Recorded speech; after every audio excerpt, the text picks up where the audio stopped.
រៀបសួរសួស្តីបងប្អូនទាំងអស់គ្នាសូមស្វាគមន៍មកកាន់ Channel របស់ខ្ញុំថ្ងៃនឹងផងដែរគឺខ្ញុំមកចែកម្លែកបងប្អូនទាំងអស់គ្នាពីរបៀបនៃការដាក់ខ្សែលែវនៅលើសាច់ស្បៃសម្រាប់ខ្សែលែវរបស់យើងកាត់5លេខមកបងប្អូនបន្ទាប់មកទៀតគឺខ្ញុំប្រើជាមួយនឹងប្រដាប់ចាប់អំបោះកាន់ព្រោះវាផុតចុងដៃរបស់យើងហើយយើងដេរជាន់ស្បៃនឹងមកជុលមកចុះពីនឹងមកជុលមកចាំដាក់ខ្សែលែវបងប្អូនហើយធ្លាក់ជើងទាពេលសាច់ខ្សែលែវយើងគឺយើងចាប់ផ្ដើមដាក់ខ្សែលែវមួយទៀតតែម្ដងអានេះគឺជាទម្លាប់របស់ខ្ញុំបងប្អូនហើយយើងប្រើกระดาษកាសែត4ជាន់បងប្អូនទើបយើងសាប់មុខទៅអត់រួញសាច់ស្បៃយ៉ាងណាយើងដេរនៅលើស្បៃ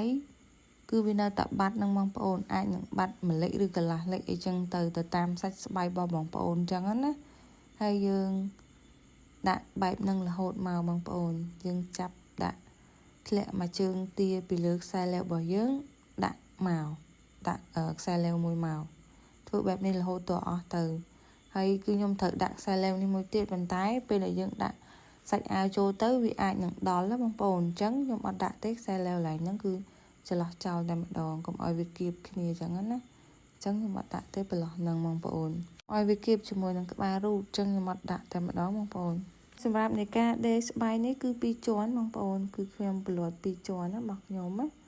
ហើយយើងដេរផ្នែកខាងត្រូវសម្រាប់នៃការដេរខ្សែលែវដំបូងហ្នឹងហើយគឺនេះគឺជាផ្នែកខាងឆ្វេងបន្ទាប់មកទៀតយើងចាប់ផ្ដើមបត់វាមកដើម្បីខ្ចប់ចុងខ្សែលែវរបស់យើងកុំឲ្យវានៅឃើញញ៉ៃញ៉ៃចឹងណាយើងដេរតាមអាចាស់យើងវិញនឹងមកដេរមកជើងត្រឡប់មកវិញមកណាបន្ទាប់មកទៀតបងប្អូនអាចហែកกระดาษកាសែតបានហើយយើងកាត់យើងអីឲ្យស្អាតទៅកន្លែងព្រួយញ៉ៃញ៉ៃហើយយើងចាប់ដើមហែកกระดาษកាសែតនឹងចេញបានហើយព្រោះនេះវាក្រាស់ណាពី3ជាន់ហើយយើងអាចដេរមិនចាំបាច់ប្រើกระดาษធ្រាប់ទៀតហើយយើងនៅតែដេរផ្នែកខាងត្រូវឡើងមកលើដដែលបងប្អូនហើយសម្រាប់ការដាក់ខ្សែលែវគឺខ្ញុំដាក់ផ្នែកខាងឆ្វេងសម្រាប់ខ្សែលែវនេះខាងមានផ្នែកខ្សែលែវនេះគឺជាផ្ទាំងខាងឆ្វេងនៃស្បែកអាវផ្នែកខាងក្រោយរបស់យើងយើងដេរផ្នែកខាងត្រូវឡើងមកលើដដែលយើងជន់មកជើងមកព្រោះស្បែកយើងស្រួលក្នុងការមើលទេយើងលីខាងក្រោមណាបងប្អូនប៉ុន្តែយើងដេរខាងត្រូវទៅដើម្បីយើងឆ្លៀតយកមកលេខផ្នែកខាងលើនឹងឲ្យវាស្អាតស្មើបើយើងដេរខាងនោះវាពិបាកក្នុងការមើលហើយយើងទាញច្បឺតអស់សាច់ពីខ្សែលែវមកបងប្អូនមកទៀតបងប្អូននៅតែបន្តជន់មកជើងទៀតក្បែរខាងមុខម្ដងក្បែរនឹងខ្សែលែវណាយើងធ្វើបែបនេះខ្សែលែវរបស់យើងអត់ដាច់ទេបងប្អូនតានេះអត់ដាច់ទេព្រោះយើងដេរច្រើនជាន់មែនតែនគ្រាន់ថាវារៀងបាត់ស្បែកបន្តិចបាត់ប្រហែលជា1លេខណាបងប្អូនតែយ៉ាងហោចណាស់ដេរលើស្បែក 100% គឺបាត់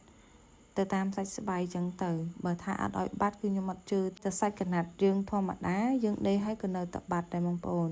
ហើយនេះគឺជាផ្នែកខាងខុសណាបងប្អូនខ្ញុំបង្ហាញមិញហើយនេះគឺជាផ្នែកខាងត្រូវហើយទម្លាប់នៃការដេរស្បែកដាក់ជាមួយនឹងខ្សែលែវគឺខ្ញុំទម្លាប់ដេរបែបហ្នឹងតែម្ដងមកបងប្អូនទម្លាប់ដេរយ៉ាងម៉េចរបស់បងប្អូនគាត់ថាស្អាតបងប្អូនដេរទៅតែនេះគ្រាន់តែជាការចែកម្លែករបស់ខ្ញុំទេទម្លាប់របស់ខ្ញុំដេរតាំងពីខ្ញុំរៀនមួយមេជាងខ្ញុំមកគឺខ្ញុំធ្វើតែបែបនេះឯងហើយក៏ខ្ញុំស្រឡាញ់ក្បួនបែបរបស់មេជាងខ្ញុំដែរអញ្ចឹងគឺខ្ញុំប្រើតែបែបហ្នឹងទេបងប្អូនទាំងអស់គ្នាការចិត្តចំណងចំណូលចិត្តមនុស្សខុសគ្នាអញ្ចឹងណាហើយណាមួយទៅតាមភ្ញៀវរបស់យើងកំងដែរបើសិនជាគាត់អត់បានកំងទេយើងធ្វើតាមទម្លាប់របស់យើងអញ្ចឹងទៅរបស់យើងស្អាតអញ្ចឹងណាហើយនេះគឺខ្ញុំធ្វើតាមទម្លាប់របស់ខ្ញុំព្រោះភ្ញៀវអត់បានកំងទេនេះរួចរាល់ហើយណាបងប្អូនខ្សែលែវនឹងហើយបងប្អូនទាំងអស់គ្នាចាំខ្ញុំប្រាប់បងប្អូនទាំងអស់គ្នានៅផ្នែកខាងស្ដាំនៅវីដេអូក្រោយជាបន្តទៀតអរគុណច្រើនបងប្អូនទាំងអស់គ្នាសម្រាប់ការតាមដានវីដេអូមួយនេះតាំងពីដើមរហូតមកដល់ចុងក្រោយចាំជួបគ្នានៅវីដេអូក្រោយជាបន្តទៀតវីដេអូហ្នឹងគឺមានតែប៉ុណ្្នឹងឯងបងប្អូនទាំងអស់គ្នាខ្ញុំបង្ហាញផ្នែកខាងឆ្វេងណានេះចាំផ្នែកខាងស្ដាំចាំជួបគ្នានៅវីដេអូក្រោយអរគុណច្រើនបងប្អូនទាំងអស់គ្នាសម្រាប់ ការតាមដានវីដេអូមួយនេះតាំងពីដើមរហូតមកដល់ចុងក្រោយនៃវីដេអូជម្រាបលាបាយ